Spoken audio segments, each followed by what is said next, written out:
All right, so Your flashlight's on. I feel like a grandpa, dude. Oh, that's embarrassing. All right, I'm going to set a timer for 26 minutes. 26 minutes. All right, cool. Then if we go a couple over, no biggie. We have a little bit of a buffer. Yes. Exactly. So here we go. You ready? I'm ready. Let's go. Welcome back to the first episode of Escambia Empires. I'm excited about this, and I'm excited about my guest today, Ethan Himka. You're my man. What's up, and Mikey? I hope you feel honored that you're the very first episode. Bro, I feel very honored. You should. I appreciate it. So Ethan Himka, I went to college with you at PCC, and you have since started your own design agency, and you are now freelancing. Yes, sir. And recently have experienced some growth and some success in that arena, and For you sure. are at 23,000 followers. 23.3K, I think. Don't forget that to be 0.3, exact. man. 300. Yeah, that's a lot. That's It's the a lot. 28th of September. So Fantastic. So by the time we get this up, maybe it'll be at 24. We'll see. That's the goal, bro. Who knows? It's gotta be. Fantastic. Awesome. So really, you and I have known each other for a long time. Mm-hmm. So there's not going to be a whole lot of structure in this episode. But I just wanted to kind of pick your brain a little bit, Yeah. hear your story and a lot of things from your point of view, and maybe get some tips and tricks for people looking to do the same kind of thing. And, Dude, absolutely. And so go ahead and start. The day you were born. Go. dude, that was I'll a tease rough it. day, man. your- We won't go there. For your mom, maybe. No, so I guess my biggest questions would be about freelancing. I've heard you tell your story before, how it's not been a lifelong passion of yours. Right. So when did you realize, man, I really, really enjoy doing this? Dude, that's a good question. So throughout high school, I'd always been really good at art. I'd always liked drawing. I wouldn't consider myself an amazing drawer or painter. I was never a prodigy, but I definitely enjoyed art classes throughout high school. Okay. So I always thought, I was like, graphic design sounds like a good option for me. It would be fun. Yeah, it looked fun. The people that I'd known that got into it were people I vibed with. So I was like, maybe I should go into graphic design. And I'd always kind of known I wanted to do that since I was probably sophomore or junior in high school. Oh, wow. Okay. But- That early? I didn't realize that. Yeah, I decided pretty early on, but I really didn't know a lot about like what it entailed, Yeah. all the different fields of design you could go into. You could be a web designer. Even some of our graphic design classes focused on photography. So some of my classmates have photography I businesses. feel too. like design is just as broad as art. I Literally. mean, there's so many different facets in it. So you can For sure. you can have expertise in a lot of different areas, or Exactly. just one specific area. So for you, you started in logo design, and now you've branched out to, because of your success with social media, into social media management. And Correct. is there anything else that you have kind of dipped your toe into, or? I'm getting into a little more web design as well. I'm collaborating with my friend that you met, Harry Stanley, a lot Yeah, on Harry's a some good guy. projects. He's a cool guy. But web design, I'm starting to get my dip my toes in that as well. Very cool. But yeah, what got me into design though was I always throughout high school I thought it looked cool, so I majored in that, and then my freshman year, I'd say probably freshman or sophomore year, I started to really enjoy the classes. Okay. And Yeah, nobody enjoys that freshman year. Yeah, no, definitely not. That was a rough year. Shout out to PCC. Yeah, we won't go there. Yeah. No, PCC is a great place. But Yes, it is. Freshman year has some interesting times. For Yeah, sure. it's mostly just general credits. I mean, you're not really doing anything specific to what you want to do. Exactly. So you said sophomore year, you started really enjoying the classes and thinking you could potentially do that. It was around sophomore year, and then I got just a couple commissions from family members. Then the summer after that, I actually got a couple from my social media. I was like, wow, I could actually maybe make a living off of this someday. Yeah. So then it was about this past spring was when I really just dove headfirst into it. During the whole COVID pandemic, I had extra time. Obviously, I wasn't at college, so I was at home, had some extra time to mess around. So I was like, you know what? I might as well go headfirst into design. Yeah. So I did what I could to grow my social media, got some clients off of that, and really haven't looked back since. Yeah, it's just kind of been downhill, like a snowball effect from there. Yeah, hopefully I not feel like. downhill. Not downhill. Downhill as in it's been easier as you pick up momentum. Yes, exactly. Actually, I'm looking at here. I think maybe I need to turn your volume down just a tad. Okay. Because I think you might be. Yeah, we don't want to blast my voice. No, I don't want to blast people's eardrums. No, We're still figuring all this stuff out. So, and actually, I was supposed to have Danny helping us with this, and then he took a spontaneous trip to the beach. So, Danny, I mean, what are you doing? he's bro? very close to getting fired, and he's only been working for me for 2 weeks, man. And that's just between you and me. But no, Yeah. We won't have him watch this episode. We'll just tell him it's like, yeah, this episode's gonna lame. No, don't worry about it. No, Danny's been doing great. We had a busy weekend.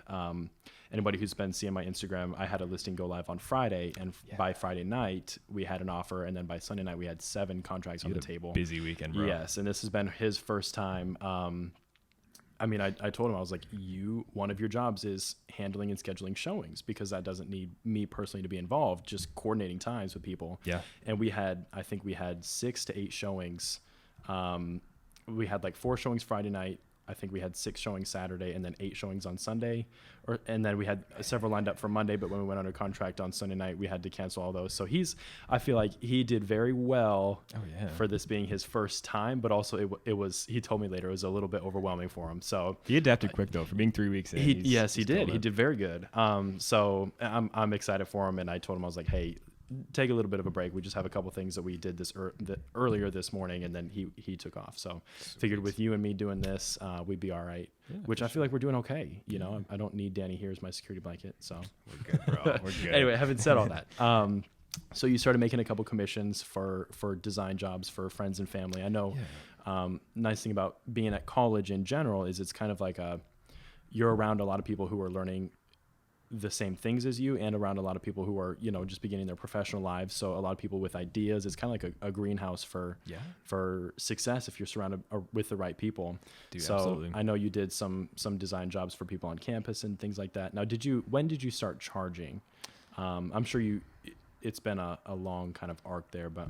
Okay. Yeah. I'm just thinking back.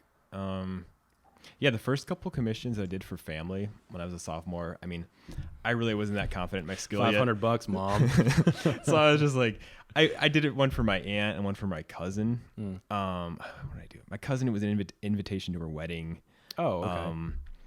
My aunt, it was something for the camp she runs. Cool. But I told them, I was like, you don't have to pay me. But I think they still sent me a check. Okay. Well, that's nice of them to do. I mean, and it's when you're starting off, it's definitely difficult to know. I mean, I've heard you speak about that before. It's hard to know pricing and figure out. I'm sure it took you a little while.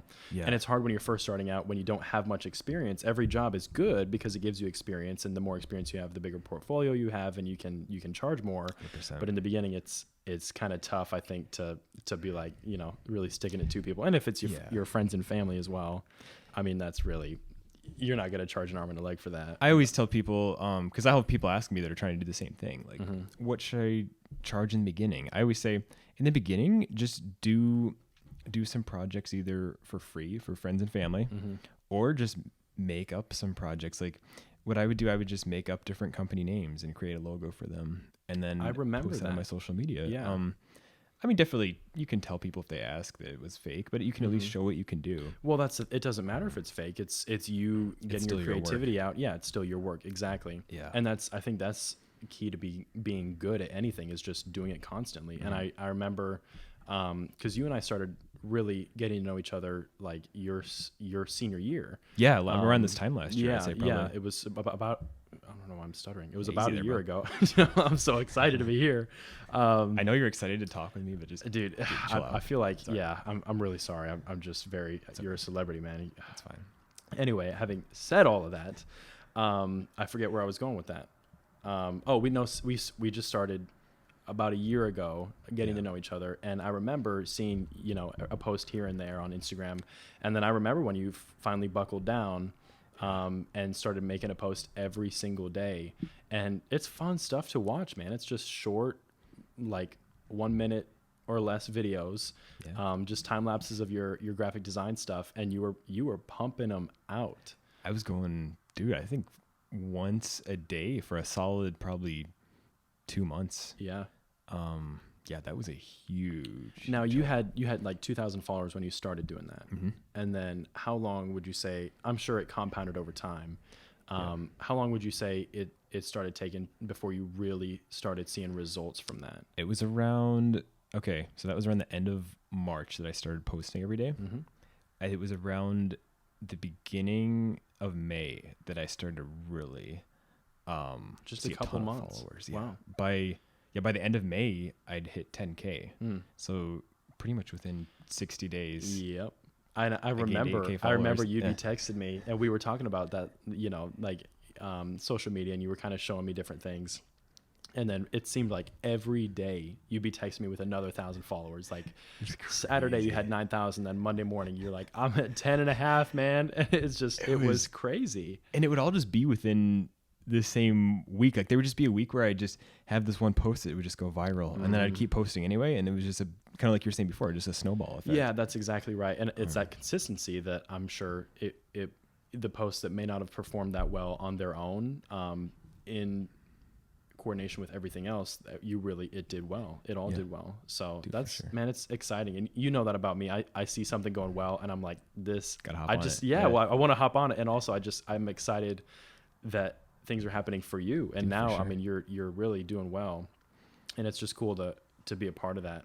Yeah. So you have also recently moved down to Pensacola. I did, yes. So what was the deciding factor for that?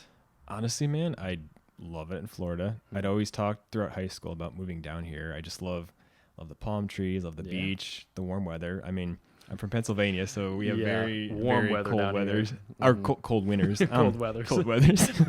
Easy, man. I know you're excited to be on here, but anyway, yeah, we got cold winters in Pennsylvania. Mm-hmm. So the deciding factor, I just figured, why not? I knew I'd regret it later in my 20s. Mm-hmm. Yeah, that was probably the biggest thing. I was like, I don't want to live with any regrets. Yeah. I knew I'd look back later in life when I'm married and have kids and be like, wow, I wish I'd gone to Florida and taken advantage of that. For sure. I mean, and it's a time in your life when you can pick up and make that kind of a move, make that kind of a decision. And like, just with my whole lifestyle too, I'm able to do all my design work from my laptop. So I figured, as long as I've got my laptop and an internet connection, you can do it from anywhere. I can do it from anywhere. So I might as well move to Florida. Yeah. Which, since Hurricane Sally, one of those things, the internet connection has been a little bit difficult. That was a little interesting the past few weeks. Oh man. I appreciate all my friends like you, Harry, and many other people who let me crash at their place and use their internet. I mean, and it's cool to see in a time like in the hurricane, how everybody kind of comes together and there's one central focus. You know, it's getting things cleaned up and I had a lot of people reach out to me and just say, hey, if you need anything, if you need to eat anything, or if you need to come by and charge your phone or whatever. Some of the people that I didn't even expect. And it was really, it was just kind of a unifying time. 100%. Man. And also that was both yours and my first hurricane here. It was a little bit of a surreal experience, and I know it could have been a lot worse, but it was still it was crazy. Yeah. It was like crazy. Think back when we were at PCC, man, we were in the dorms where honestly, the dorms are built for that. Yeah, literally. It doesn't affect us at all. All we have to do is just stay in our room and they bring us food to our room. Yeah. Whereas now that we're on our own, okay, our power's out. We have no internet. There's possible flooding. I mean, yeah, it was crazy. I mean, we were just sitting in the living room. We're roommates. Yeah. If you didn't know, Ethan. We could pretend that we're not, but I mean, we basically. So we were just sitting in the living room and everything was flooding, and it's just like it was just kind of sitting in the dark. We didn't have any candles or anything at that time, and just listening to the water just kind of seep in. It was a bit unsettling. It was a bit unsettling and slightly relaxing at the same time. I don't know. No, it's kind of like that Brain FM channel. You just kind of take a nap. Yeah. So, but you have recovered well from everything, and you're back on track. I'd say so. Yeah. And now, when are you going to start posting daily again? Or is that even a thing that you want to get back to? Honestly, man, I want to get back into it this week. Okay. I said so last week, but then it just got tough because our internet went out again. Yeah. It was tougher to make the posts and get everything ready. And plus I had a couple of client projects I was finishing. Okay. Not to be Mr. Excuses here, but no, this week, now that we got the internet back and I can get in a better workflow every day, I think I'm going to go back to the daily posting. Okay, for sure. good. So do you have kind of an end goal in mind, or are you just looking for up growth? I mean, honestly, is there a certain point where you just feel like you're just going to stop that, or will you continue in perpetuity? I want to keep going as far as I can, for sure. I'd say around this time next year, I want to be around probably between 50 to 100K followers. And as I've told you before, a lot of my followers are actually other designers too. So I think it'd be interesting if I could launch some sort of course or ebook or something that I could sell and help other people that were once in my spot as well. Yeah. I mean, and that's the thing, is when you've experienced a certain amount of success. Well, we were just talking before the podcast started about how they're asking they want something free. But on the flip side of that, there's a lot of people who genuinely, truly want to learn. And I know you've paid for courses before. You've paid to learn.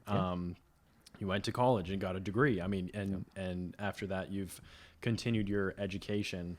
And so I think that you could really be a huge help to people looking to do the same kind of thing. Dude, absolutely. And I'm sure that that's going to be a big, I don't know anything about writing a course or anything like that. That'll be a big undertaking, big step, for sure. But, leaps and bounds, like we were talking about. A lot of things going on. Yeah, and if it comes to worse, I'm not going to lie and say I'm amazing at writing or editing. I can always find a friend, find people even nearby at the college maybe who are good with writing, editing, someone to help me proofread, word things better. Outsourcing, man. Nothing wrong with that at all. Nothing wrong with that. So being a freelancer then, I know one of the best things about it is that you can make your own schedule, and one of the worst things about it is that you can make your own schedule. But besides just having to discipline yourself and make sure that the work is actually getting done, are there any other things about being a freelancer that you wish you would have known, or anything? Like what's one of the hardest things about being a freelancer? One of the hardest things, I feel like that's maybe a tough question. I would say knowing when to turn off work mode. That's a good answer. Because both of us are like this. Like once we get going on something, it's hard to stop. So there's sometimes where I forget to eat a meal and I'm still sitting there working on something. Or it's super late at night and I didn't have a chance to relax, which ain't nothing wrong with that. But sometimes it's good to step away from your work. I'd say that's a big challenge, is knowing when to turn off work mode, and then just relax and fully be away from the work and be in the take moment. those breaks. Everybody knows and understands that it's important.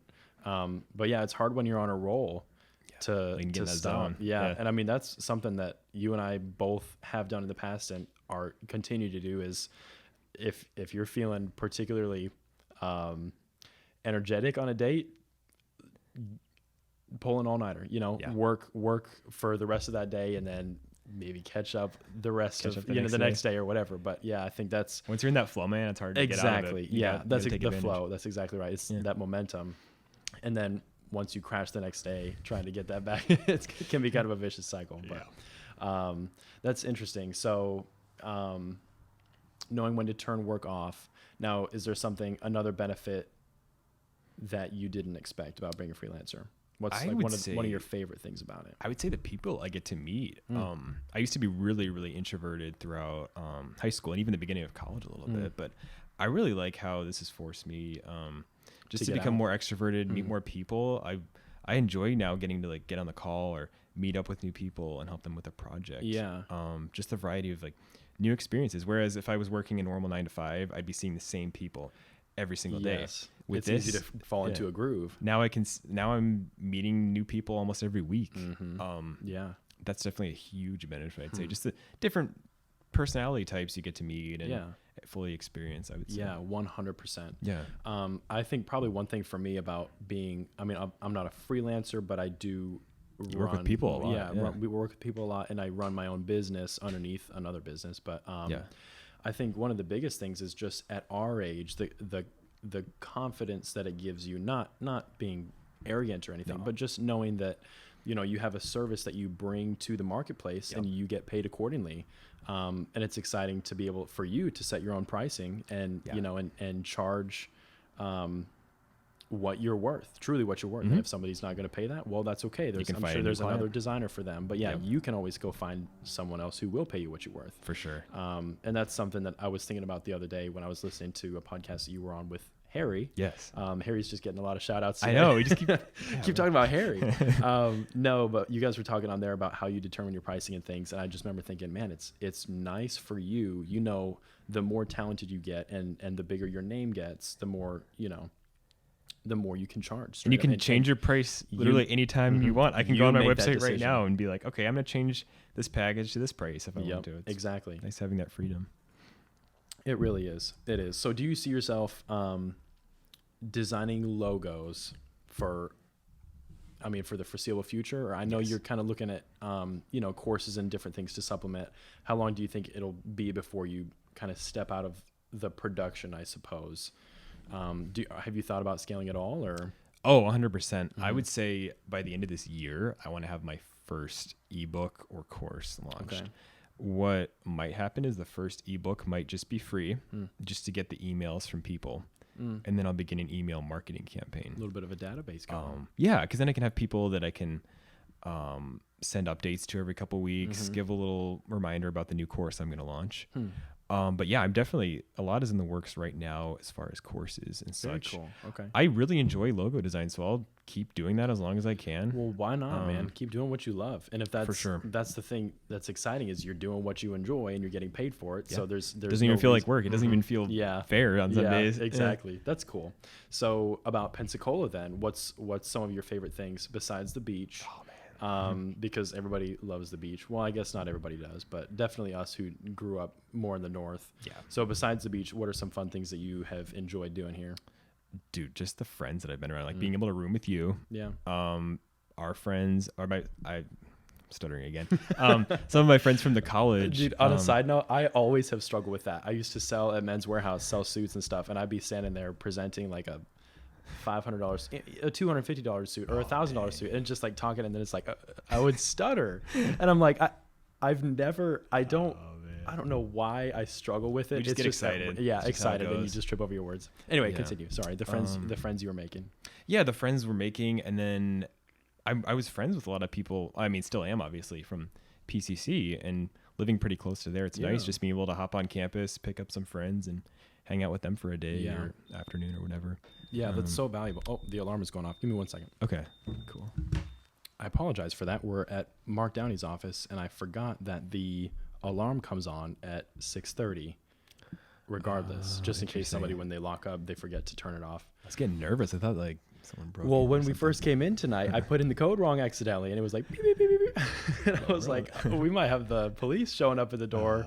Well, okay, so we have 3 minutes left. Oh wow, that went by fast. Yeah, it did go by fast. We've been talking for about half an hour now. So, and I need to figure out a way where we can have a little more memory, so we can have longer form podcasts. And 100%, we will do this again. Yeah. But where can people reach you, Ethan Himka? Oh, where can people follow you on social media? Okay, so Instagram, look up Ethan Himka Graphics. Website is ethanhimkagraphics.com. And it would be the same handle for Facebook and YouTube as well. LinkedIn would just be Ethan Himka. Okay. And on my website, it will take you straight to, if you scroll to the bottom of my site, there's a button that says email me. It'll take you straight to my email. You don't have to know my email. So if any of you have any questions about design, if any of you want to know, if you want to work with me in the future, feel free to hit me up on email as well. Just on a side note, one thing I've noticed about you is you're very accessible. I mean, I'd say probably once a week you get on your Instagram and you have the form field where it says ask me anything, and then you respond to all of them on video. Those are fun. And I've thought, man, I would like to do that, just because it makes you very interactive with all of your followers. And also, if anybody has any questions, you can get to it. So show your personality a little bit. Yeah, that's exactly right. Well, man, I'm proud of you. I'm proud to call you my friend, and I'm excited we were able to do this, even though we only had, just a little bit of time. Yeah, dude, thanks for having me on here. Yeah, absolutely. We'll do this again. Thanks, Ethan. Let's do it, bro.